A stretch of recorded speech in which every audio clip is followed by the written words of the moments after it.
చార్మినార్ వద్ద భాగ్యలక్ష్మి అమ్మవారి ఆలయానికి భక్తుల రద్దీ కొనసాగుతోంది. చార్మినార్ పక్కనే ఉండే భాగ్యలక్ష్మి ఆలయానికి ప్రతిరోజు భారీ సంఖ్యలో భక్తులు వస్తూ ఉంటారు. చార్మినార్ చూసేందుకు వచ్చేవారిలో ఎక్కువ మంది భాగ్యలక్ష్మి అమ్మవారిని దర్శించుకుంటారు. నూతన సంవత్సరం సందర్భంగా అమ్మవారి దర్శనానికి భక్తుల రద్దీ పెరిగింది.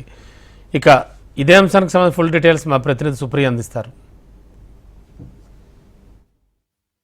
ముందుగా హెచ్ఎంటీవీ ప్రేక్షకులకందరికీ నూతన సంవత్సర శుభాకాంక్షలు. అయితే ఈరోజు న్యూ ఇయర్ అవ్వడంతో అయితే ఆలయాలని కిటకిటలాడుతున్నాయని చెప్పాలి. ప్రజెంట్ అయితే భాగ్యలక్ష్మి టెంపుల్ దగ్గర ఉన్నాను. సో మనం ఇక్కడ చూసుకున్నట్టయితే అమ్మవారిని దర్శనం చేసుకోవడానికి అయితే క్యూ లైన్లో చాలా మంది భక్తులు వస్తున్నారు. ఇక్కడ వచ్చిన భక్తులకి కూడా రెగ్యులర్గా ఎలా అయితే ఇబ్బంది కలగకుండా ఉంటుందో ఇప్పుడు కూడా ఇబ్బంది కలగకుండా అన్ని ఏర్పాట్లు అయితే చేశారు. ఇప్పటివరకు చూసుకున్నట్టయితే ఇక్కడ 5,000 వరకు భక్తులు వచ్చి దర్శనం చేసుకున్నారు. నైట్ వరకు చూసుకున్నట్టయితే ఇక్కడ 50,000 భక్తులు వచ్చే అవకాశాలు ఉన్నాయని చెప్పి మనకు ఆలయ అధికారులు కూడా చెప్తూ ఉన్నారు. సో ఇక్కడ మార్నింగ్ నుంచి భక్తులు అయితే ఫ్యామిలీస్తో వచ్చి ఇక్కడ దర్శనం చేసుకుంటున్నారు. అయితే చార్మినార్లోని భాగ్యలక్ష్మి అమ్మవారి దర్శనంకి ఎంతోమంది ఆసక్తి చూపిస్తుంటారు.